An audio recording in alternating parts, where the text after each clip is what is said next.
Good evening. Let's get right to the latest with CNN's Ed Lavandera, who is in New Orleans tonight. Okay, Ed, what's the latest on Top Kill?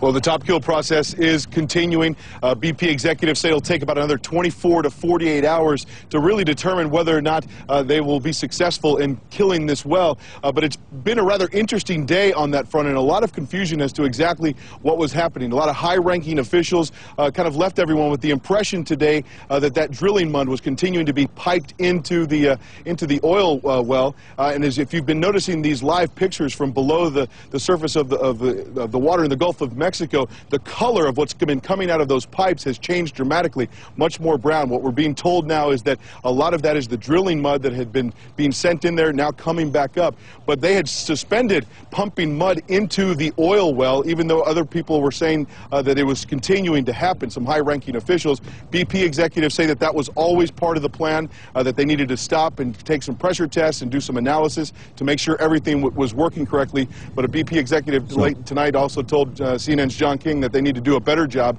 of communicating exactly what they're doing. So, Ed, this was not a one-day thing.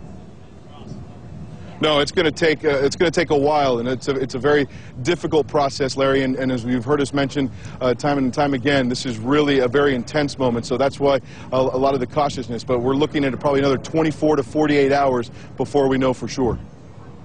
Thanks, Ed. Ed Lavandera in New Orleans. Today's presidential news conference was Mr. Obama's first since the oil rig explosion that triggered this disaster 38 days ago. He defended his administration's handling of the crisis and sought to underscore his own priority involvement. Watch. My job is to get this fixed.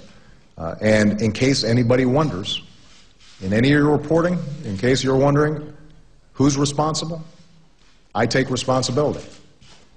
It is my job to make sure that everything is done to shut this down. That doesn't mean it's going to be easy. It doesn't mean it's going to happen right away or the way I'd like it to happen. It doesn't mean that we're not going to make mistakes.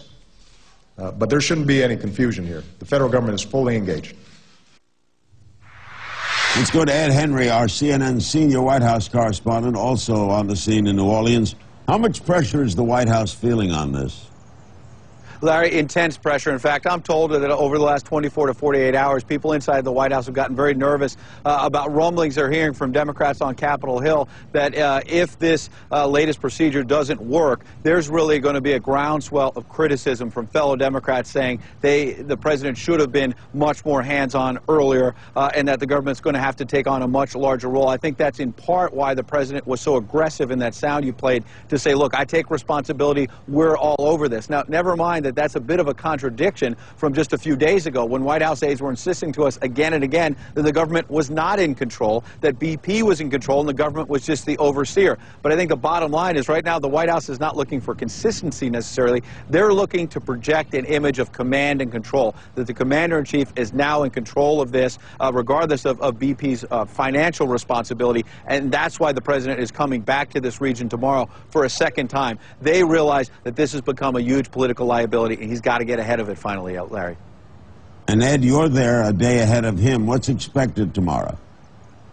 Tomorrow he is going to get an up-close look on Grand Isle Beach of the utter devastation, wildlife to the beach, etc. Then he's going to get a top-level briefing from the Coast Guard, other federal officials, but also the governors from the region. Some of them will be here as well. And we expect the president to make a statement. Again, this is all about him trying to project that image that he's in control. They've had a hard time convincing the American people of that, so he gets another crack at it here on the scene. And so that's what he's going to be doing tomorrow, making that statement in the middle of the day to try to project that he's finally in control.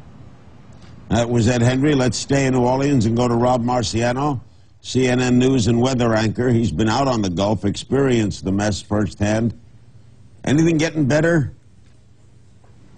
Oh, not from this angle, that's for sure. You know, yesterday we were out in the Gulf. We realized how expansive that oil slick is and how much of that oil on top of the surface of the Gulf will be killing animals in that Gulf, most of whom won't be accounted for because they'll just sink to the bottom. So we got curious about the numbers of the birds and the marine animals that could be accounted for inland. And even there's a bit of a lack of transparency from the JIC. But here are some of the numbers. Birds that have died since the spill, 437, turtles 212, dolphins 24. Now most of those can't directly be attributed to the oil spill, but a lot of those animals have been taken, some of their tissues have been taken for samples and set off for testing, but we're still waiting for those tests to come back. So nobody's really saying when that's going to happen. It does take some time, but typically we should see something by now, and so far we haven't seen much. So the lack of transparency, Larry, even on the wildlife front, has been rather frustrating for residents here and environmental groups alike, for sure. Now, Rob, earlier the reports are this will be a busy hurricane season, busier than usual. What will that mean for this region? Well, clearly, if we get a hurricane in the Gulf of Mexico, one that pushes the oil onshore, that's not necessarily a good thing. Oil is a complicated thing when it comes to hurricanes. It makes it more difficult for a hurricane to develop right over an oil spill because you need that water to evaporate. But what it does in the Gulf, it actually will heat up that water faster because the oil is black and brown. That makes it hotter, and it doesn't allow for evaporation, so that also doesn't allow it to cool. So that water in the Gulf will get warmer. But the key here, Larry, is what's going on in the Atlantic.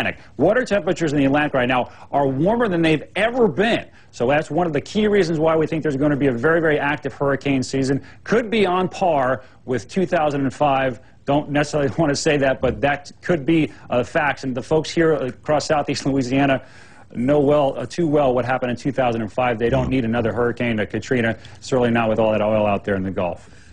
Thanks, Ed Lavandera, Ed Henry, and Rob Marciano.